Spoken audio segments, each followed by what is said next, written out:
Ya, iniciemos. Buenas tardes con todos. Muchas gracias por su presencia en este webinar. Mi nombre es Giovanna Olarte, soy jefa del área de innovación de ALS. El webinar de hoy es la importancia de los estándares de calidad microbiológicos y parasitológicos en aguas de río y laguna. Este webinar está a cargo de Luis Rodríguez, quien es el supervisor del laboratorio de microbiología. Adelante, Luis, por favor. Bien, muchas gracias, Giovanna. Bien, buenos días con todos y con todos los asistentes. Se agradece mucho la presencia de todos que estén acá. Giovanna, por favor, ¿me confirmas si se está presentando el PPT?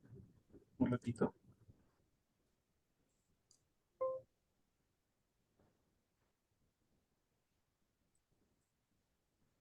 ¿Me confirmas? Sí, ahora sí, correcto.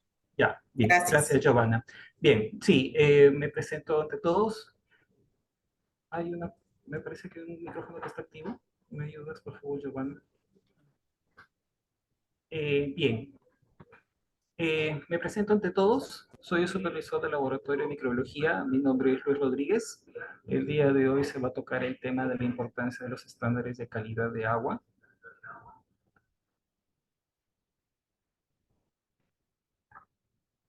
Bien, como todos ustedes saben, nuestro rubro de ALS nos dedicamos a lo que es al servicio de los análisis ambientales, en este caso de las muestras de agua. ¿Sí? Todos queremos tener un ambiente de aguas como esta fotografía que les estoy demostrando, ¿ya? Pero para nosotros iniciar con lo que es la importancia, tenemos que saber realmente cuál es el producto que nosotros ofrecemos. ¿Qué es el agua? El agua es un recurso natural renovable, esencial para la vida. El agua y no, el 70% de la superficie terrestre es agua. De este 70%, un 96,5% es salada, que viene de los océanos y mares. Y solo aproximadamente un 3,5% es agua dulce, que viene de los ríos, lagos, aguas subterráneas, glaciares. Sin embargo, los ríos y lagos son muy importantes para la vida en nuestro planeta. Albergan algunos ecosistemas y son fuente de aguas superficiales y alimentos. El agua como lo mencioné, es un recurso natural, renovable, esencial para la vida. El agua inocua y fácilmente accesible es importante para la salud pública, ya sea para beber, para uso doméstico, para producir alimentos o para fines recreativos. La OMS reconoce la necesidad de prestar atención prioritaria a la inocuidad microbiana del agua. La mejora del abastecimiento del agua, del saneamiento y de la gestión de los recursos hídricos puede impulsar el crecimiento económico de los países y contribuir en gran medida a la reducción de la pobreza. La importancia de los ríos y lagos en el mundo es, es porque son ecosistemas importantes que albergan una gran diversidad de vida acuática y terrestre, ya que ellos se encargan de funciones importantes que conectan distintas zonas del planeta, haciendo que sean una unidad. Los ríos, asimismo, nos llevan a proteger frente a la contaminación y otras alteraciones humanas y naturales. Constituyen fuentes de agua para múltiples usos, como el agua de uso de consumo humano, para la agricultura, la ganadería, piscigranjas, minería. Los ríos y lagunas llegan a ser contaminados. La contaminación hídrica en ríos, lagunas y lagos se Perdóname, da... Sí, Luis, sí, sí. discúlpame. Estamos escuchando como un eco. Me Ah, ya. parece que, por favor, apóyanos. Sí, ¿Sí? a ver, espérenme un ratito. Sí, sí, sí, gracias.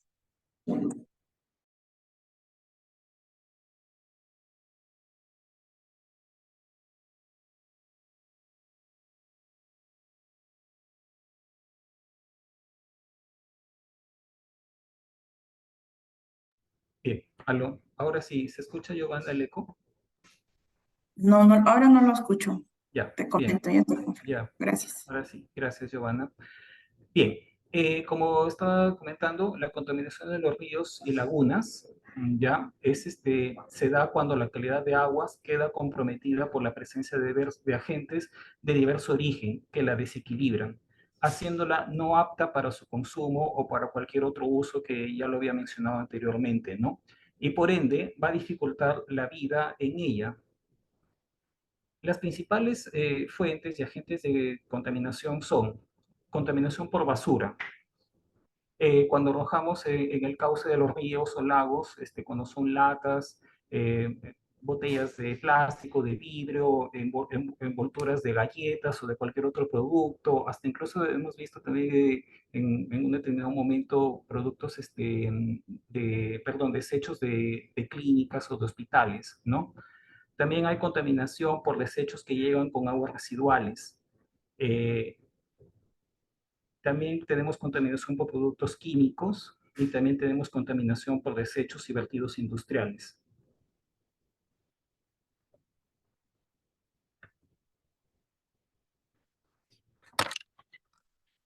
Las consecuencias de la contaminación del agua en los lagos y ríos va a alterar el ecosistema, va a haber pérdida de la biodiversidad. Como saben, también tenemos organismos presentes que tienen que estar en la vida acuática y puede ser alterada de alguna manera. También hay eutrofización. ¿Qué es la eutrofización en sí? Sucede cuando la composición de lagos en mayor medida y ríos se ve alterada por la presencia de fertilizantes u otros productos químicos, alterando la composición de estos, aumentando de esta manera la concentración de nitrógeno y fósforo. ¿Y esto qué va a generar? Va a impedir que ingrese la luz y oxígeno, provocando muchos problemas a la biodiversidad acuática, ¿no? Esto más que todo se ve en organismos tanto como de fitoplancton y zooplancton, que son organismos esenciales que tienen que estar en la vida acuática para permitir muchos ciclos que se generan dentro. Y por último, otra de las consecuencias es que va a generar enfermedades, tanto en animales y plantas como en seres humanos. En el caso de animales y seres humanos, no solamente es por la ingesta directa del agua, también por la ingesta indirecta de otros alimentos que han absorbido el agua para su desarrollo. Eh, Como consecuencia de ello, como le había mencionado, hay principales enfermedades susceptibles de adquirirse. Entre ellas son las intestinales. Se pueden generar diarreas, disentería, náuseas, vómitos, en los cuales está desarrollado, bueno, en nuestra rama, lo que es bacterias, ¿no? Como el hidrocólera, E. coli, salmonella, aeromonas, vibrios. Y en cuanto a parásitos, tenemos una gran diversidad también, pero he resaltado algunas, como Giardia, Entamoeba, Blastocystis y Menolechis nana. También pueden generarse algunas enfermedades como son las otitis, conjuntivitis y dermatitis, ¿no? Que son generados por otros organismos como son los estreptococos, estafilococos, pseudomonas. Tenemos que tener en cuenta que el agua es un recurso limitado y esencial para la vida. En muchos casos, las aguas de ríos y lagunas se utilizan como fuente de agua potable para las poblaciones cercanas. Bien, entonces yo quería terminar con este primer punto para saber más que todo por qué es que tenemos que tener mucho cuidado esencial con lo que es el agua, ¿sí? Y saber más que todo por qué estamos ligados nosotros como laboratorio en hacer los análisis que nos vienen diariamente. Entonces, acá en el Perú cumplimos con ciertas regulaciones, ¿no? Las aguas de ríos y lagunas del Perú están sujetas a regulaciones y normas que fundamentan los límites máximos permitidos para diferentes parámetros de calidad, incluyendo la presencia de agentes patógenos. Los controles de calidad microbiológicos y parasitológicos son necesarios para garantizar que las aguas cumplan con estas normas y para evitar sanciones legales o financieras por parte de autoridades. Entonces tenemos lo que son los estándares nacionales de calidad del agua, que es la de este año, que es el ECA. Son medidas que establecen el nivel de concentración o grado de elementos, sustancias o parámetros físico-químicos y biológicos presentes en el agua.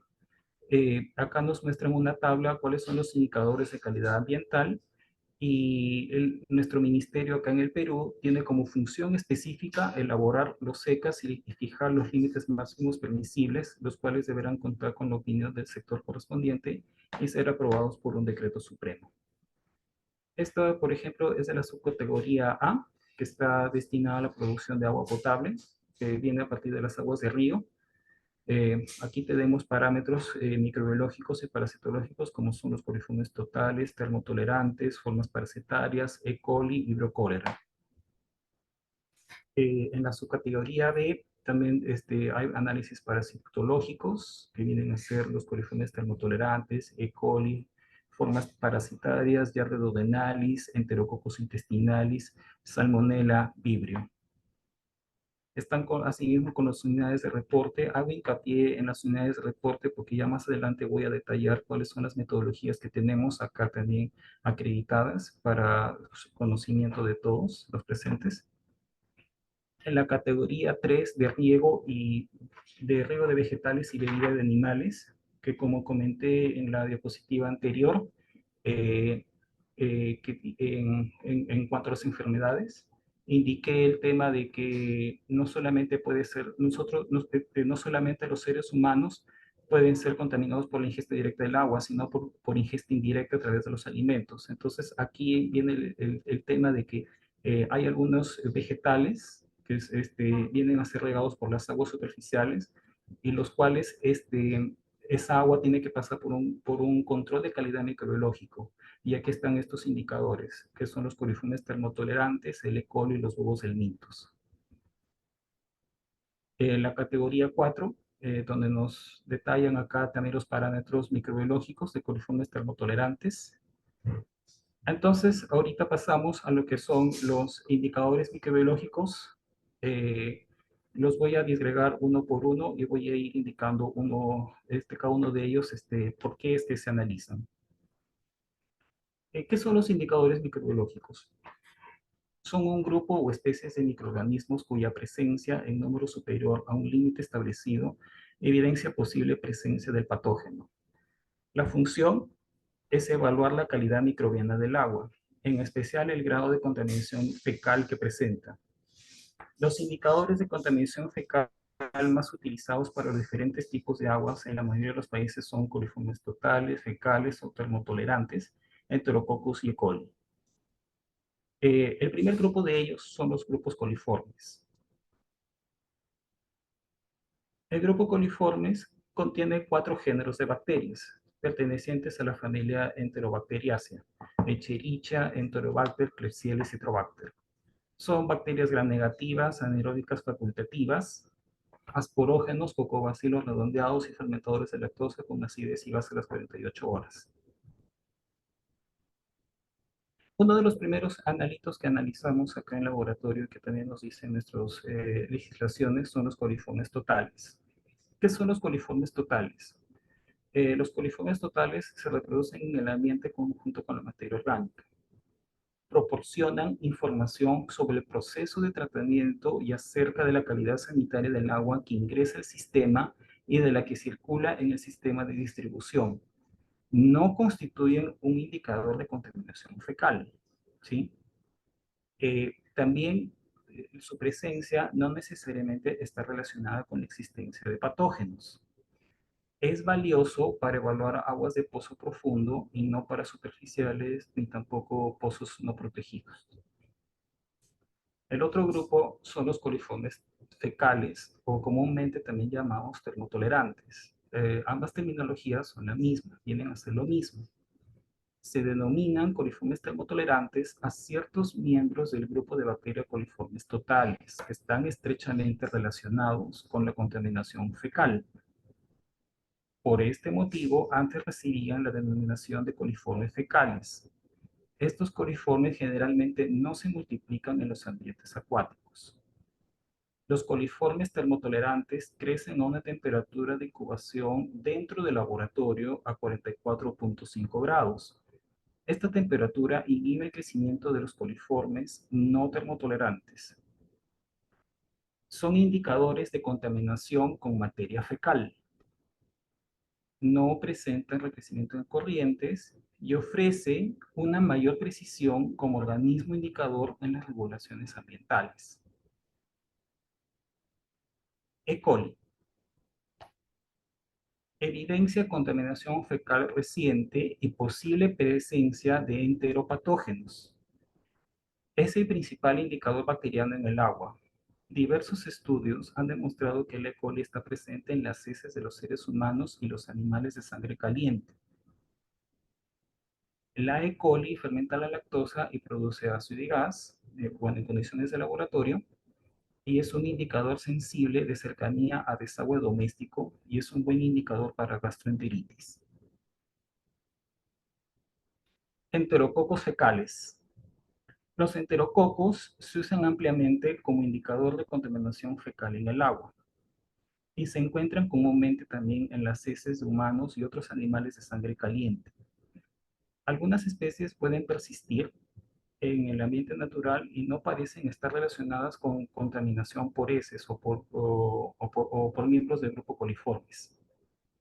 Son buenos indicadores para aguas de recreación debido a que no se multiplican en agua, sobre todo si el contenido de materia es bajo. Existen en heces, según algunas bibliografías, en menor cantidad que coli y tienen mejor correlación con síntomas gastrointestinales.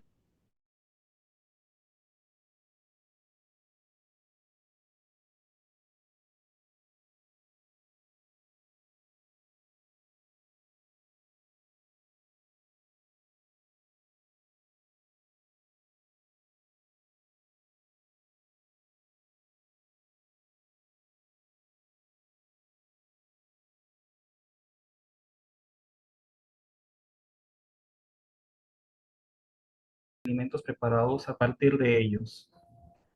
Se sabe a su vez que el vertido de desechos de los camales o mataderos sin procesar en los ríos, que se desechan a los ríos, perdón, es una causa de las infecciones por salmonela.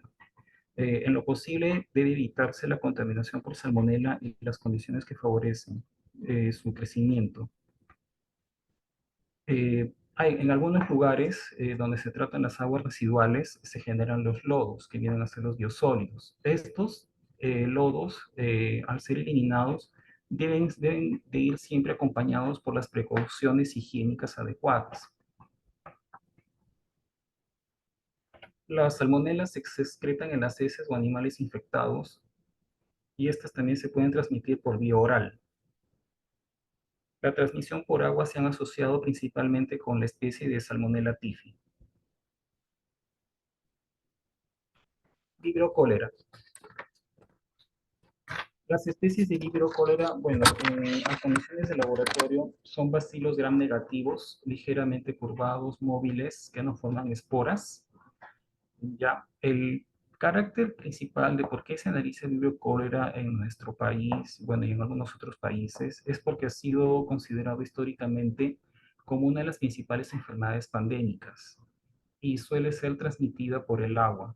Y se han documentado también algunos brotes de transmisión en algunos países donde no se han tenido buenas condiciones de higiene. La transmisión de persona a persona puede ocurrir en condiciones de hacinamiento extremo y mala higiene. El aislamiento de Vibrio cólera del agua utilizada para beber es de gran importancia para la salud pública y constituye una prueba de contaminación por heces. Bien, entonces ahora pasamos a lo que son los enteroparásitos. El mecanismo de transmisión de los enteroparásitos es por la ingestión de agua o alimentos contaminados, principalmente de los productos agrícolas de consumo crudo. Algunas especies de ellos se transmiten a través de la piel o de persona a persona. La transmisión de las enfermedades enteroparasitarias depende de factores ambientales, ecológicos y socioculturales. Eh, Se requiere una fuente de infección para la extracción de los huevos y quistes, los huevos de mitos y los quistes y o quistes de protozoarios, la ocurrencia de condiciones ambientales que favorezcan su supervivencia y la presencia de sus huéspedes susceptibles. Los huevos del mintos, los huevos y larvas del mintos y las zonas parasitarias está conformado por los quistes y oquistes de protozoos, que son los patógenos intestinales.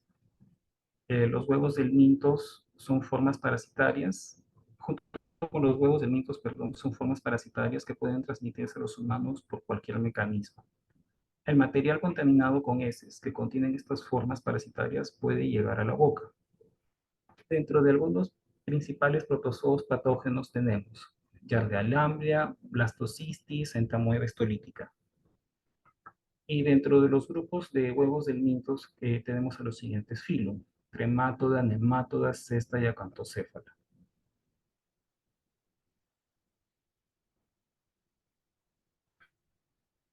Las aguas superficiales están expuestas a un sinnúmero de factores que posibilitan la contaminación por enteroparásitos. En primer lugar, se presenta la falta de protección de nuestras fuentes de aguas. En muchos casos, los cursos de agua se convierten en cuerpos receptores de desagües evacuados de las ciudades, de los pueblos y caseríos, y también reciben efluentes de camales y granjas. En las zonas rurales, donde es común que las personas defequen a campo abierto, las escorrentías arrastran las heces de humanos y animales y las incorporan a los cursos de agua. Además, es común observar letrinas mal diseñadas donde los residuos fecales son vertidos a las acequias que a su vez desembocan en los cursos de agua. Asimismo, en ríos, lagos y lagunas habitan innumerables animales silvestres que son reservorios de algunos enteroparásitos. Bien, acá se puede ver cómo son el mecanismo de transmisión de los enteroparásitos. Entre ellos tenemos los protozoos intestinales, que tal como lo mencioné, si se defeca a campo abierto, esto va por las escorrentías de agua, y estos enteroparásitos pueden ser usados para regar los vegetales, o también puede ser por consumo indirecto de alimentos o por consumo directo, y se llegan a infectar las personas, ¿no? Generando una serie de eh, condiciones que puede llevar a la disentería, a los vómitos, a las náuseas. Este es en el caso de los protozoos. Y en el caso de los helmintos también sucede lo mismo. Tienen que, también pasan, si es que se tienen malos hábitos de higiene, llega a ir por las escorrentías del agua, llega de forma indirecta a regar a los embrios, y lo llegan a comer los humanos y es ahí donde se infectan. Eso llega a suceder con estas dos principales formas parasitarias de los protozoos y los huevos del mintos. Bien, dentro de nuestro laboratorio tenemos análisis acreditados, métodos de análisis microbiológicos. Acá contamos con toda la maquinaria y personal habilitado para poder realizar nuestros ensayos microbiológicos. Tenemos nuestros equipos calibrados, los medios de cultivos adecuados, las condiciones ambientales estandarizadas de acuerdo a la metodología del estándar métodos. Todos nuestros equipos son verificados, como lo mencioné, para poder detectar todos estos parámetros que yo ya había indicado anteriormente. Asimismo, contamos con los medios de cultivo que están debidamente verificados y también esterilizados para poder desarrollar todos estos análisis. Los parámetros que tenemos acreditados aquí en microbiología cercado a ALS son los de coliformes totales, fecales, E. coli, enterococos, salmonella vibrio, huevos del mintos y formas parasitarias. Lo tenemos acreditado bajo la norma estándar, la norma 24. La salmonella tenemos la norma ISO 19250, y lo que son huevos de mitos y formas parasitarias son métodos validados que están guiados bajo el Beilinger y por el Beilinger. Bien, los métodos de análisis microbiológico. Su objetivo es determinar la presencia de microorganismos de origen fecal en las muestras de agua.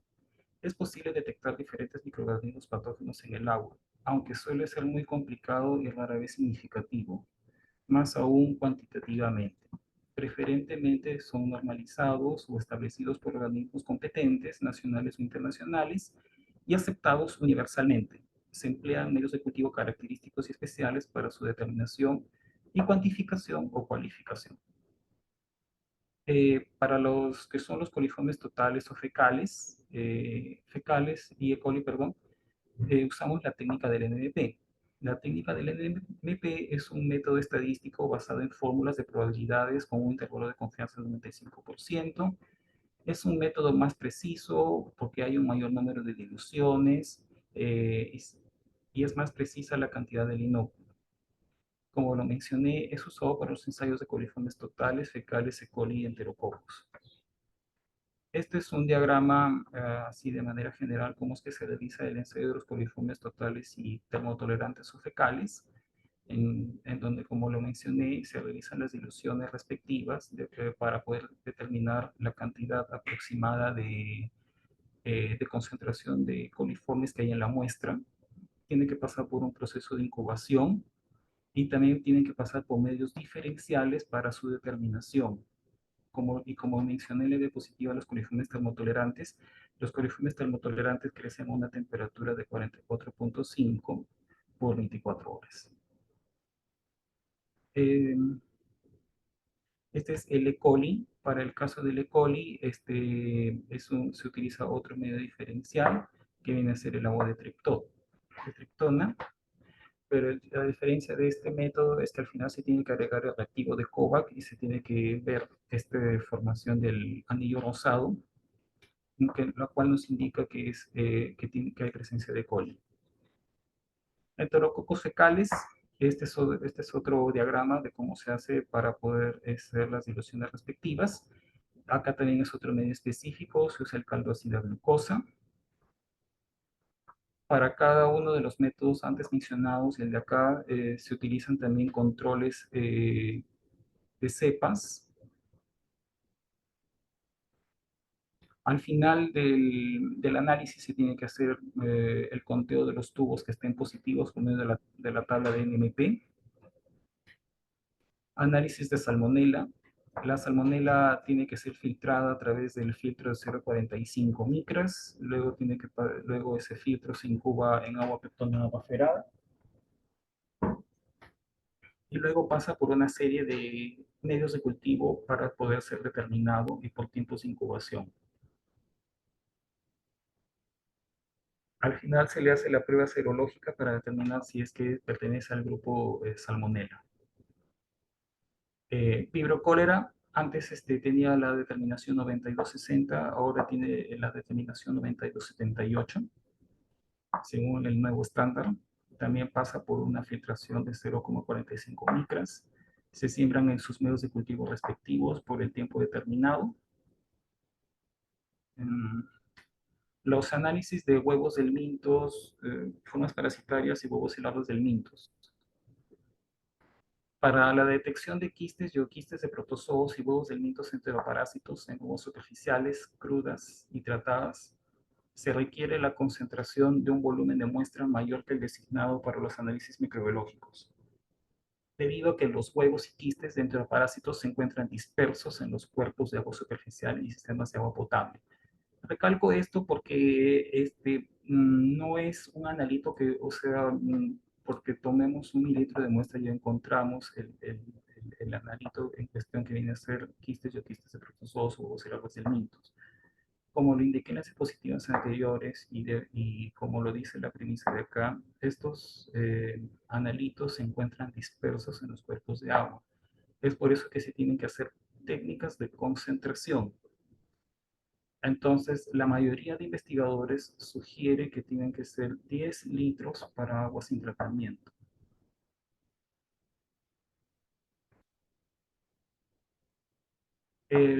Para huevos del Mintos y los huevos helados del Mintos usamos el método de Beilinger modificado. Este método se basa en el principio en que los parásitos en presencia de grasa y otra materia se separen en una solución de interfase, mientras que el parásito se alimenta en un tampón no miscible cuando es sometido a una fuerza centrífuga. Para las aguas residuales crudas, el método es muy eficiente, pero para un recuento eficiente de los efluentes de aguas residuales tratadas debe aumentarse el tamaño de la muestra hasta por lo menos de 10 litros, ya que en este caso el número de huevos es muy inferior. El análisis de huevos del Mintos es una técnica de sedimentación, en donde si bien la muestra está preservada, también se tiene que considerar un tiempo de sedimentación in situ adecuado, que va entre 4 a 5 días. Esto es con el fin de poder detectar los huevos del Mintos presentes en la muestra y puedan caer en el fondo del recipiente dentro del tiempo establecido. Vuelvo a repetir, son técnicas de concentración. Para esto necesitamos estos equipos, lo que son la centrífuga, tubos de centrífuga, pipetas Pasteur, cámaras de Rafter, Vortex, las mangueras para sifonear y el microscopio invertido. También para lo que son el caso de los huevos de Mintos y las formas parasitarias usamos materiales de referencia, ¿no? Es para controlar la calidad del laboratorio, demostrar veracidad para ensayos cuantitativos, demostrar que el organismo detectado corresponde al patrón de referencia. Este es un esquema general de cómo se hace el análisis de los huevos y larvas del Mintos y los huevos del Mintos. Como lo mencioné, son técnicas de concentración. Se tiene que dejar reposar in situ para que caigan todos los huevos del Mintos. Luego de eso se decanta, luego se centrifuga y al final se hace la lectura en el microscopio para poder detectar los huevos del Mintos. En el caso de las formas parasitarias, pasa por un proceso de filtración, luego va a centrifugación y análisis de reporte. Ojo, en el caso de la filtración también hay que tener sumo cuidado porque hay, entre la filtración y la centrifugación tiene que pasar por una serie de lavados internos. ¿Por qué? Porque queremos, porque a veces la muestra llega cargada con detritus o materias orgánicas que impiden poder ver o detectar al analito de las formas parasitarias, como son los oquistes y oquistes de protozoarios. Estas son algunas formas parasitarias que hemos detectado en el laboratorio, las larvas del mintos, los huevos del mintos. Bien, y bueno, y eso sería todo. No me despido sin antes decir que para dar un buen servicio de calidad se debe de tener y conocer el fundamento teórico preciso. Muchas gracias, Giovanna. Muchas gracias, Luis. Vamos a la sección de preguntas, por favor. A los participantes, si tienen algunas preguntas, por favor, colocarlo en el chat. Ya. Tengo la primera pregunta. ¿Existe alguna relación de resultados entre ensayos microbiológicos y parasitológicos? Eh, no, no, por el momento no hay una bibliografía que respalde esta pregunta, Giovanna, ni tampoco, según la experiencia que tenemos, no hay ninguna relación entre resultados microbiológicos y parasitológicos. Lo digo porque, como lo mencioné en las positivas, si nos viene un nuevo residual y está contaminado de coliformes, algunos asumen de que también tengan huevos de helmintos, pero como lo mencioné, para este caso, se necesita un mayor volumen de muestra y el volumen de muestra que nos viene para coliformes es mucho menor, ¿no? Entonces, no está direccionado. Y aún así viniera, relacionado, perdón, y aún así viniera en la cantidad que tenga que ser, como lo mencioné, los huevos del mito son muy dispersos, es por eso va a depender mucho de volumen y no está directamente relacionado. Gracias. La siguiente pregunta. ¿Una muestra que llega fuera de holding time puede ser analizada para ensayo microbiológico? No, el estándar métodos te dice que la muestra que ha llegado fuera del holding time ya tiene que ser inmediatamente descartada, porque ya así el estándar también te indica que por más de que te digan que es referencial, no, porque ya no está en las condiciones que fue tomada desde el inicio. Gracias. Eh, ¿Cuál es la importancia de analizar huevos del minto en aguas medioambientales? Eh, la importancia radica en poder, más que todo, tener controlado uno, la higiene que se tiene de las aguas residuales domésticas y también el tratamiento de las aguas residuales que tienen las PETAR y también otras empresas que tratan este tipo de cámara, perdón, de aguas, ¿no? Listo, Luis. Sí, perdón, con el fin de evitar de que prosigan su ciclo de crecimiento de los huevos del nido, porque si no sigue infectar, le puede generar gastroenteritis o infecciones dentro del intestino, o si no, también se pueden enquistar dentro de los músculos. Muchas gracias, Luis, por el webinar del día de hoy. Muchas gracias a los participantes también. Los estaremos esperando en los siguientes webinars. Eso sería todo. Bien, Gracias. gracias.